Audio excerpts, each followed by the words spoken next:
What if one of the world's most powerful companies quietly learned how to shape what billions of people think, feel, and believe, then use that influence to keep them engaged, divided, and dependent? This is the story of Meta and the files that proved it knew exactly what it was doing. I've seen it all. For nearly 25 years, I worked at the DOJ, where I investigated some of the largest antitrust cases in the country. Now in retirement, I'm working for you. Welcome to the Antitrust Insider.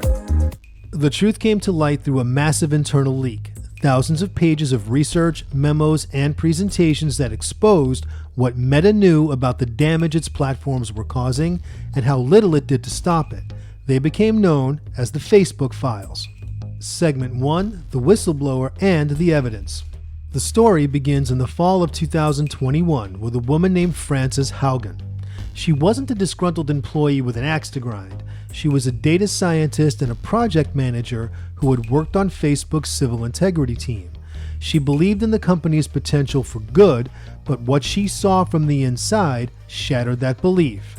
Haugen became convinced that the public had a right to know what she knew. So she did something extraordinary. She secretly copied tens of thousands of pages of internal Facebook research, memos, and presentations. She then leaked them to the Wall Street Journal, the U.S. Securities and Exchange Commission, and later testified before the United States Congress. These documents became known as the Facebook Files.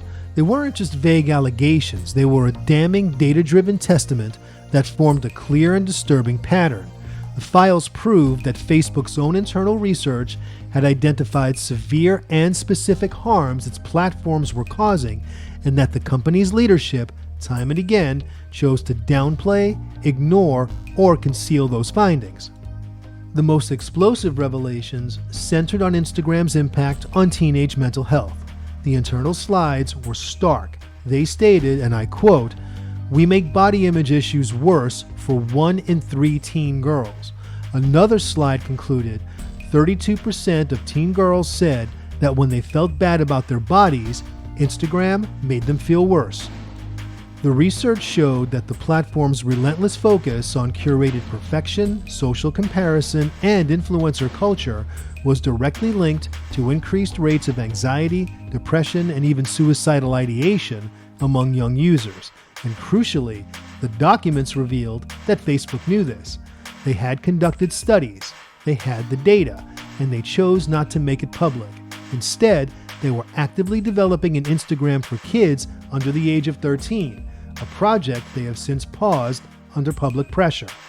The files also detailed how Facebook's own algorithm prioritized divisive and polarizing content because such content generated high levels of engagement, more clicks, more comments, and more shares. The system was literally designed to favor outrage.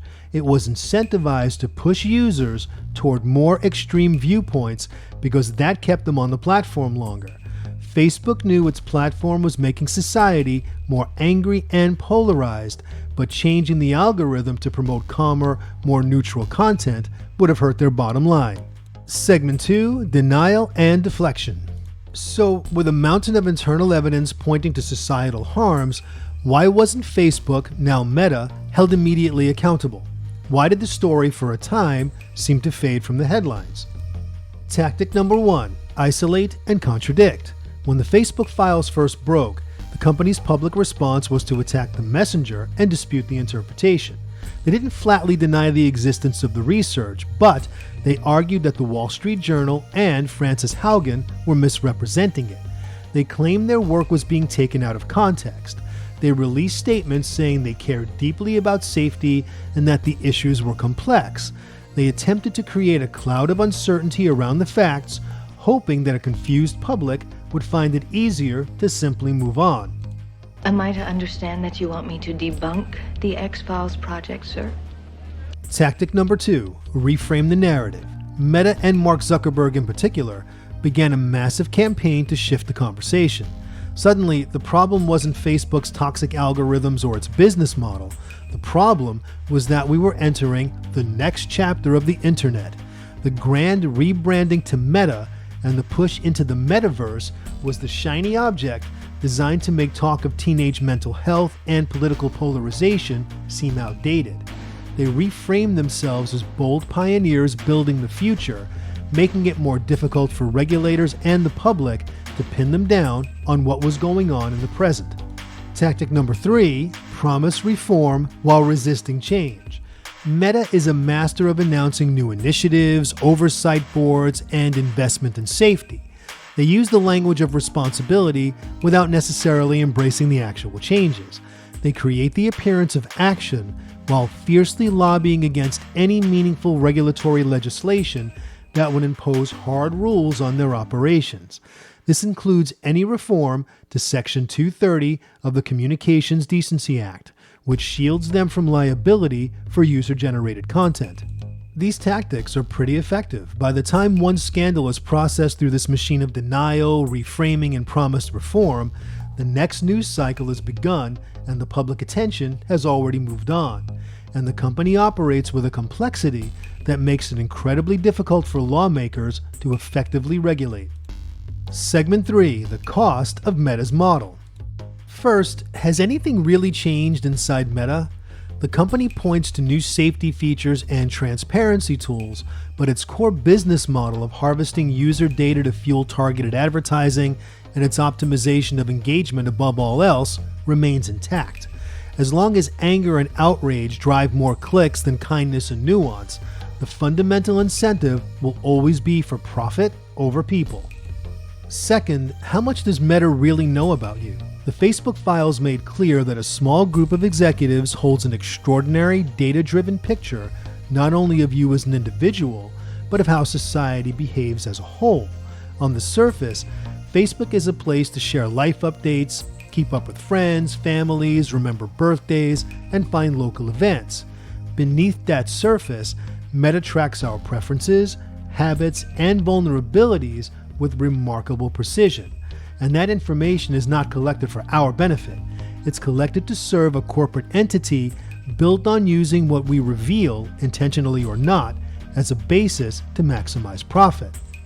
And finally, the consequences of that business model is living in the world that the Facebook files foreshadowed: deeper political division, widespread distrust in institutions, and a growing mental health crisis among young people.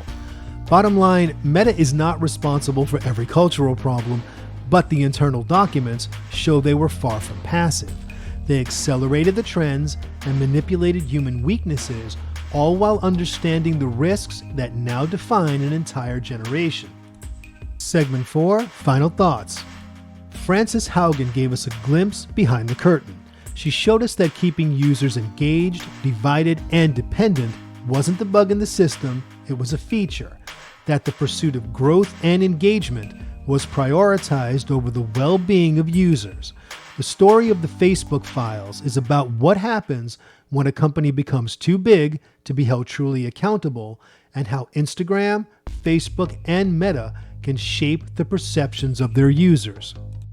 So the question becomes, do we just accept this, or will we demand more transparency, more regulation, and more responsibility from the platforms that have become the central squares of our public life? What are your thoughts about the Facebook files? Comment below and please share this video. If you found this video helpful and informative, please hit that subscribe button, like, and comment. Until next time, stay vigilant, stay honest, and come back for more Antitrust Insider.